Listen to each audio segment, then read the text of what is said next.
Hello class 9। आज मैं आपके लिए लेकर आया हूँ एक ऐसा एग्जैक्ट पेपर मैथमेटिक्स के लिए जो कि आपके लिए बहुत ज़्यादा बेनिफिशियल साबित होने वाला है। मैं एक ऐसा पेपर दूंगा जो कि एग्जैक्ट आपके एनुअल एग्जाम की तरह, फाइनल एग्जाम की तरह होते हुए आएगा, जिसमें मैंने सारे कंसेप्ट को कवर कर रखा है। जितने भी इंपॉर्टेंट क्वेश्चंस हैं, जितने भी इंपॉर्टेंट चीजें हैं जो कि बार बार चैप्टर्स में बार बार क्वेश्चन पेपर में देखी जाती हैं, पूछी जाती हैं, उसकी तरह से मैं ये एग्जैक्ट पेपर डिजाइन करके लाया हूँ। और अगर आप अभी तक अपना एग्जाम नहीं दिए हो और उसके एग्जाम देने वाले हो तो मैं आपको रिकमेंड करता हूँ कि इस पेपर को देकर चले जाओ, इस पेपर को एक बार पढ़कर चले जाओ, इस पेपर को एक बार एनालाइज करके चले जाओ। और मैं आपको गारंटी यहाँ पर दे सकता हूँ कि आप 80 नंबर के क्वेश्चन पेपर में से लगभग 50 नंबर तक का आप स्कोर कर सकते हो इस पेपर से एग्जैक्टली।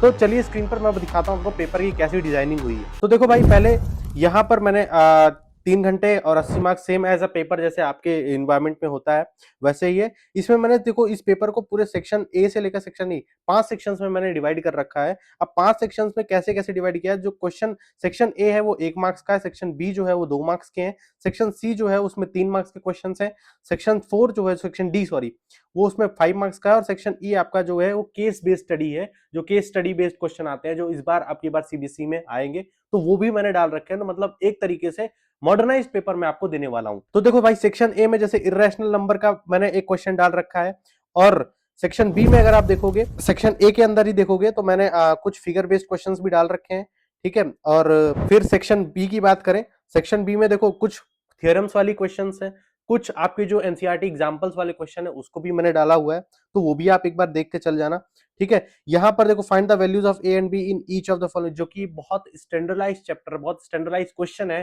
कि हर बार ये पेपर में कहीं ना कहीं देखा जाता है, तो मैंने इसको 3 नंबर के अंदर डाल दिया है, उसको भी देख लेना। सेक्शन सी की बात हो रही है, ठीक है।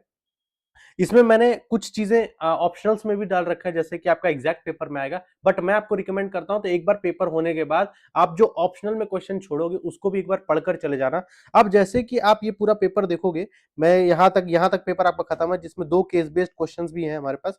वो ये डालने के बाद अब आप जब जैसे इस पेपर में टर्न करोगे तो मैंने एक सोल्यूशन भी पीडीएफ प्रोवाइड कर रखी है, जिसमें इसमें ही अटैच करी है। अब इस सोल्यूशन मैंने इतना डिटेल्ड वे में रखा, जैसे देखो पहला क्वेश्चन जो एमसीक्यू क्वेश्चन था, उसके आंसर के साथ साथ मैंने एक डिटेल एक्सप्लेनेशन भी दे रखा है। वैसे ही सारे क्वेश्चन के लिए एक डिटेल एक्सप्लेनेशन आपको मिलेगा, जैसे कि यहाँ पर देख सकते हो डिटेल सॉल्यूशन मिलेगा, जिससे आपको बाद में कभी पेपर सॉल्व कर रहे हो, किसी क्वेश्चन में दिक्कत आ गई तो उसमें आपको प्रॉब्लम ना करनी पड़े, आप जैसे ही पेपर खत्म करते हो अपना सॉल्यूशन पे डिपेंड कर सकते हो, ठीक है। बाकी ये पीडीएफ की बात करें तो ये पीडीएफ कहाँ मिल जाएगी, तो डिस्क्रिप्शन बॉक्स में टेलीग्राम का लिंक है, आप टेलीग्राम ज्वाइन कर लो, वहां पर पीडीएफ मिल जाएगी, और डिस्क्रिप्शन बॉक्स में भी मैं लिंक दे दूंगा इसका, अगर डायरेक्ट पीडीएफ डाउनलोड करना चाहते हो वहां से कर सकते हो। साइंस की वीडियो ऑलरेडी अपलोडेड है, साइंस का पेपर मैंने ऑलरेडी अपलोड कर दिया है, अगर आपने अभी तक नहीं देखा है तो आप चैनल पर जाकर उसको देख सकते हो।